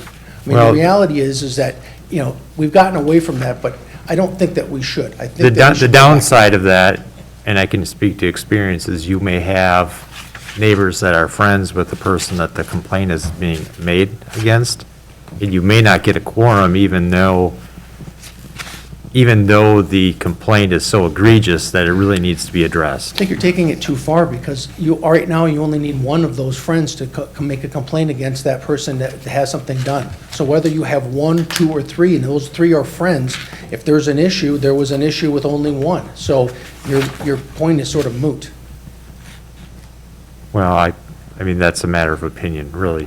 I mean, I- if you're living next to someone where there's an issue, I'm saying, and I'm not trying to address the outlier that you're dealing with, because that is the outlier, and it's hard to be a council person or any type of public servant and address those issues, the one-offs, but, it's a tricky slope. That's all I guess I can say about that. That was just a suggestion on a Yeah. remedy for the problem that I think would actually help an awful lot. Where it's difficult to say you've got 2 neighbors as opposed to 1 neighbor. Maybe you should still look at yourself then, and if you've got 2 neighbors that are complaining about something that you're doing or otherwise. I just think it's a common sense approach to it, but regardless. Mr. Mayor? Yep. Just real quick. Yeah. I don't mean to your displeasure in the issues that you've been having with staff and stuff. When I drive by, when I look at pictures, if I can just ask a couple of specifics. Sure. Each section is how long, from post to post, how long? Just under 8 feet. 8. And the only thing out of compliance on this, I'm sorry, I don't mean to belittle it or anything, is 50 feet of fence is too tall. Yeah, I believe that. I Correct. right there. I believe So I that is think there's a correct. couple things, well, and Natalie- Natalie can weigh in, I think. Okay. So hang on just a second, and I'm gonna just do some quick math here. Looking at it from your neighbor's side, it looks as if your neighbor has already planted 2, 4, 6, 8, 9 Very short. pine trees on the other side. Is that He did in that after line? He did that after I planted. But is that in line with the headlights that may be in your driveway facing or pointing towards him? It's Is somewhat that the area, that but area? if those were taken out, the lights would still shine into Yeah. his house. Again, the problems you're having and stuff, I can't apologize because it's not mine or your fault and sure. stuff. It's just you've got a neighbor like that. What you've done here is great. The troubles that you've had, as far as defining and those kind of things. Ultimately getting to it I though, can apologize for me. don't you team seem I- to agree I- that this is ominous on the idea that on my property, you're telling me that for some unknown reason. I'm it not has to- telling you No, anything. the I'm code- trying to No, finish just my talking about- explanation. One at a time, please. I'm trying to finish my explanation. What you've done here is try to take care of a problem, okay? It fixes it in your mind. In my mind, it fixes it too, but the misdirection and stuff, if staff misdirected on those 50 feet, that front yard, we have that ordinance of a 4-foot deal. I'm trying to simplify it and make it nice. I admire the fact you built a beautiful fence I'll and just go back to stuff, the but same thing, that if it was a live piece of wood via I a know. shrub or tree. I know what you're doing. It's fine. If it's dead, it's not fine. And I don't quite understand, because there's no safety issue. The code already addresses in the visibility triangle, specifically related to any kind of issues that would not be just on my property, but another property where it might impede the ability for you to see. There really is no issues. I showed you pictures. There are, just by doing a short survey in our understand. city, I found 7 properties that are in the same boat as this. Right outside your development mirror, right there over by Ravina, right over off of Hunter Drive, the new road that was put in there, Gleason Road, they put up 2 fences right along the right-of-way there, which is considered frontage. They should be set back. Those are higher than 4 feet. They're 6 feet, they're 6.5 feet tall. So those fences should be taken down. Those are considered backyards. That's a frontage, It's a backyard of that property. but it's still a frontage. And if you look at how the code is currently in the ordinance, that's considered a frontage and there should be setback. Well, I think that's one thing we need to get from staff is clarification, and I think we talked about dual frontages when we talked about Storage. compliance ordinances Outside before. storage and stuff. Regardless of what I'm saying, you understand where I'm going with this, is that it's burdensome and it's overreach for what the purpose is. Because I would ask you, when you're looking at each individual ordinance to begin with, what is the purpose of it? What is it trying to do? In this particular case, I would say to you that prior councils that passed this ordinance were doing something based upon what they think is pretty or not pretty. There is really there's no real good reason to have this in there in the ordinance to begin with. As I've said, it's covered, if you're talking from a safety perspective, it's already covered with that. You already have the ability, because you can't really argue with that from a safety perspective, if I can plant trees of the same height or larger in the same location without having to do anything related to this, but I can't do a fence, what's the purpose of that then? Understand your point. Dean, did you have something you were going to say? Again, he's got a very valid point in my mind. It's very valid.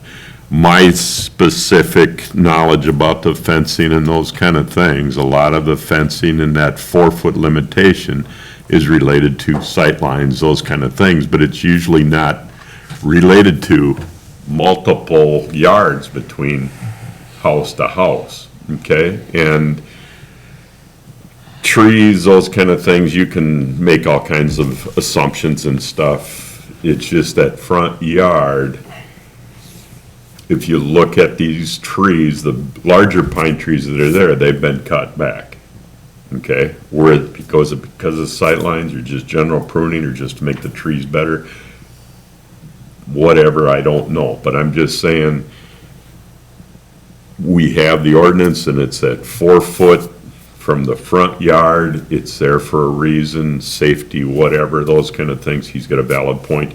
He could have planted 100 trees there and blocked it all off and whatever, and not be in front of us or being going court right now, but is that true? I mean, would his neighbor find something else wrong with that 7 foot?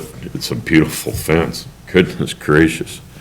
You gotta get your name and number, and I need some construction done. Jessica has been pointing at me, so No, you're I'll be good. quiet I right just now. wanted to make sure that we stay on, the code violation is a separate Yeah. discussion, and that's in the court process, so we want to make sure we're focusing on the ordinance amendment Right. tonight, since that's already in process. Yeah. And Mark, yeah, as our liaison to the planning? Before we lose Natalie, can we get her to, it doesn't have to be before Mark, but can we get Natalie to finish what she was trying to say at some point with regards to what's the actual issues of this property? And she's on, so Mark, if you want to go ahead, and then Natalie will take you next. Good evening. My name's Mark Lanterman. I'm a member of the Planning Commission. First, I just from my brief analysis of this, I think it would be inappropriate to modify city code while litigation is pending. I would suggest at least waiting until that plays out. However, if the city council feels differently, I would perhaps suggest referring this issue to the planning commission for consideration, since this would potentially affect many other properties in the city. So thank you for letting me comment. Appreciate it. And if we were to do an ordinance amendment, it would go to public Yes, hearing. it would be going to the planning commission for a public hearing because it's part of the zoning ordinance. Yeah, gotcha. Natalie, you're available? Yes, I am available. My husband is cooking dinner, so I apologize if there's some background noise. No worries. But basically, I just wanted to clarify, so the original violation did note, was based on a measurement provided in the complaint that the fence exceeded the 7 feet limit, and that was why, I don't know if there was a measurement error taken on our end that we found out later that the fence did not exceed that 7-foot limit, so that is now resolved. That is really no longer the issue. The permit that was required was a zoning permit, which is required with all fences placed within 6 feet of a property line.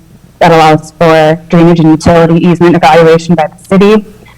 There are some drainage utility easements on this property, not on the south line, but within 10 feet of the front property line to the west, and then 10 feet of the property line to the east. There are some drainage and utility easements that would need to be evaluated, even if we were to allow the fence to be placed at the front property line along, I'm sorry, lost the address, along Trail Lane, I apologize. So that's basically what we were asking for, was him to submit a zoning permit application. When that was received, that was when we realized that the fence did not meet the requirement within 50 feet of that front property line on Trail Lane.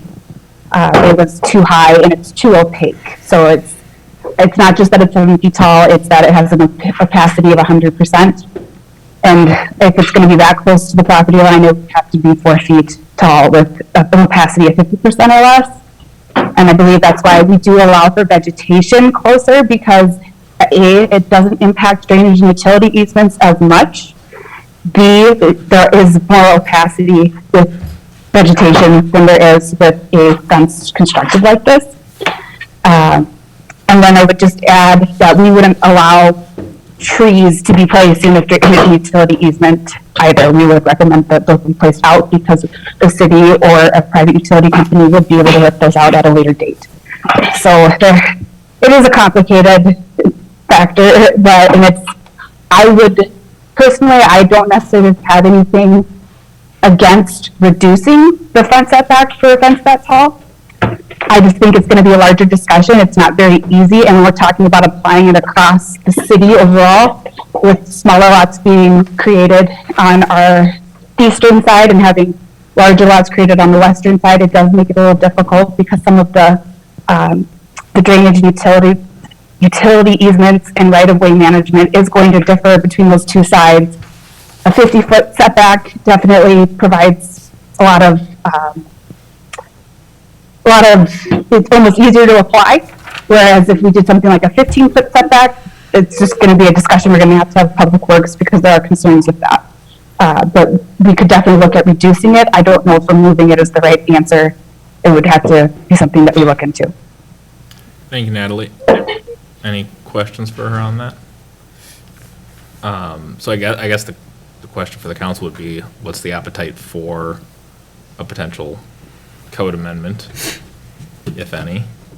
And if so, what areas are we thinking we'd want to look into? It seems like kind of what Natalie was touching on, that front yard setback for, well, in this case, the fence.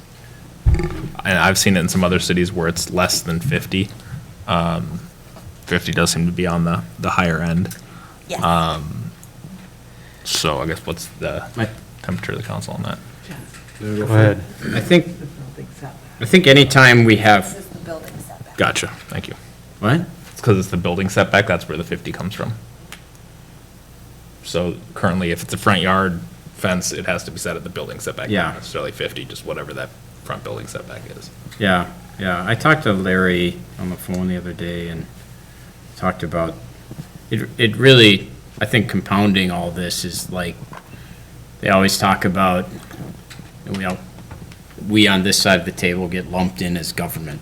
You government people and whatever, and it's hard because sometimes it happens that people don't always get what they want, or they don't. I mean, it's sort of like the story there, and that's unfortunate, and it's not good. And anytime that happens to somebody in our town, I feel like we're supposed to be better than that. So I apologize for that side of it and the confusion.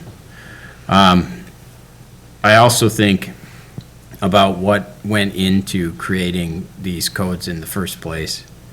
And, why is it that somebody might decide, and I didn't write this code, I moved into the town with this code. Why would somebody have done this? And I think that reason is that we just don't want a bunch of fences lining the road in our neighborhoods.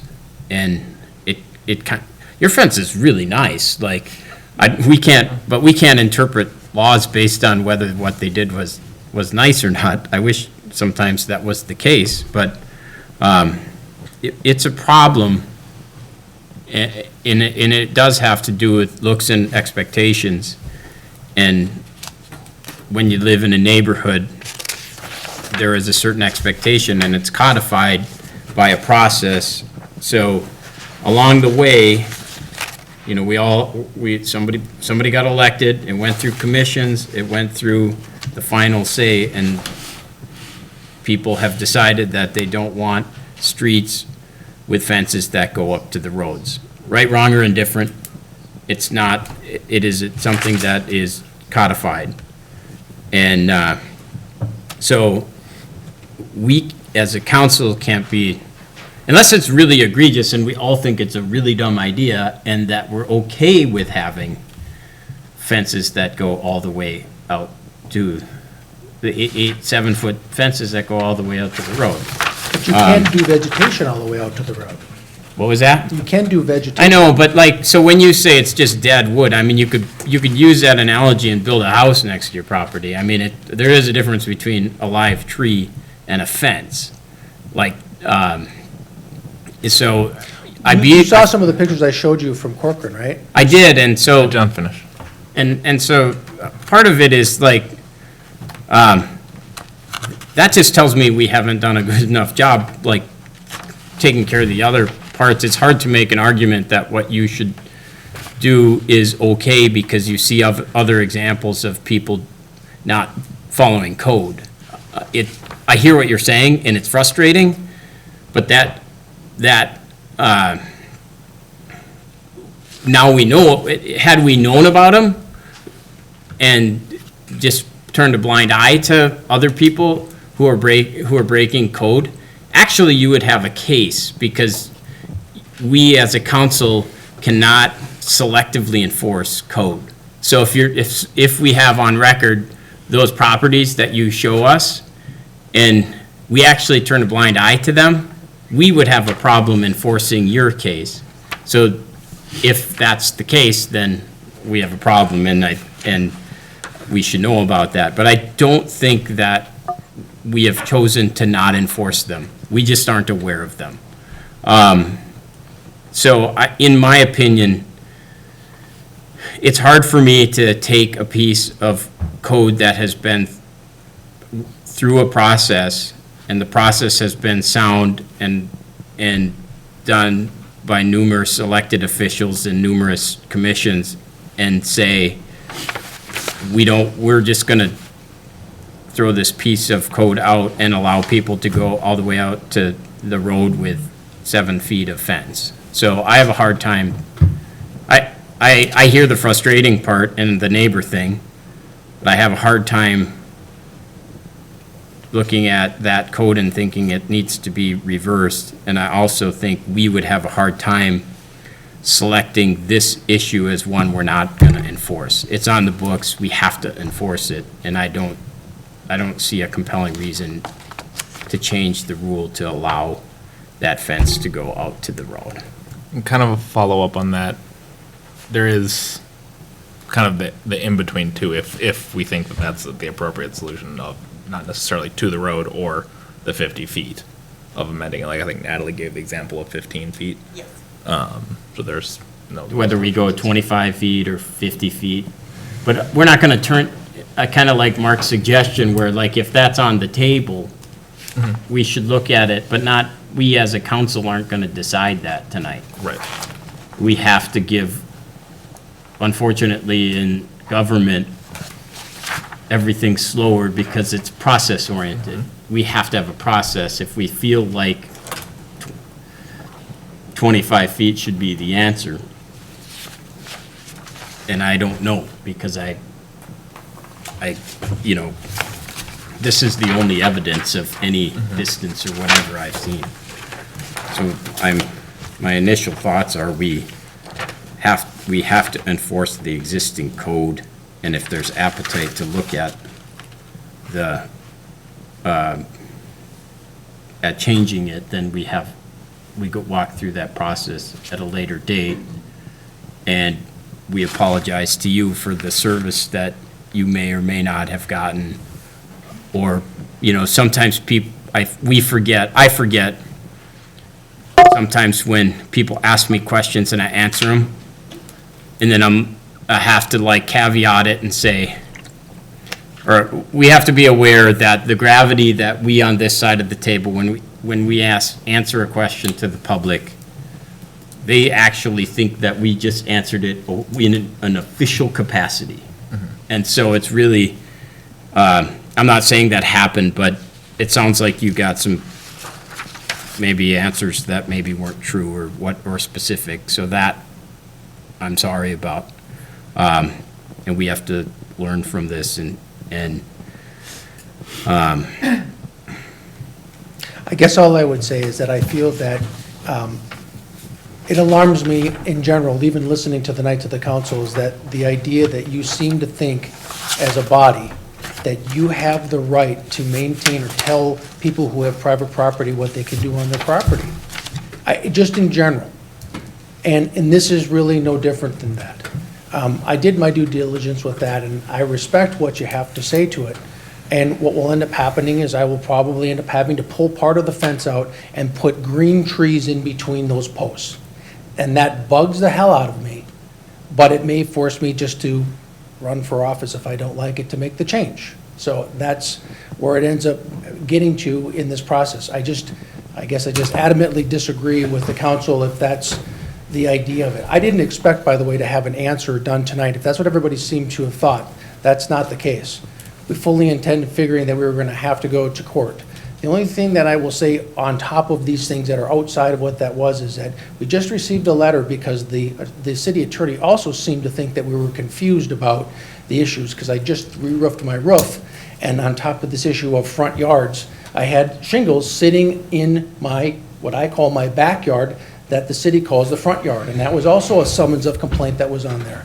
He seemed to think it was confusing all of that, and we seemed to find out that now I am also, because I complained and said, how bad is the city when they file a summons of complaint with my wife but not with me? Well, what I don't seem to know yet and haven't gotten an answer from is this a new thing? Because I pointed that out to the city on that I'm not in any summons of complaint, and we are now being told that that's in the works. My problem with all of that is that what's the point? The point what I'm trying to get is that why is the city not trying to just solve a problem as opposed to trying to dictate and tell everybody else by what you seem to think that I should do on my property? Ultimately, as a citizen of the city, that's all that I'm asking, is just to leave me alone. I'm not doing anything to anybody else. And somehow you want to impose your will and power over the top, and you use these ordinances as an example to do so. I go to work, I pay my taxes. I'm very appreciative of John talking about that earlier related to issues that making my taxes go up. I don't want my taxes to go up. But the idea of then saying those things to me, that I have to abide by something that you say on my property, makes little sense to me. Thank you. Larry, you're in the right town to have that attitude, and I know you don't agree with the body. All of us ran for office at one point or another because we were not happy about the situation. So, with your passion and your philosophy, you should. And if changes need to be made, then you can be a part of that. We need guys like you in our town. I thank you for your time. Thank you. And Jessica, did you? Yeah, and Mayor and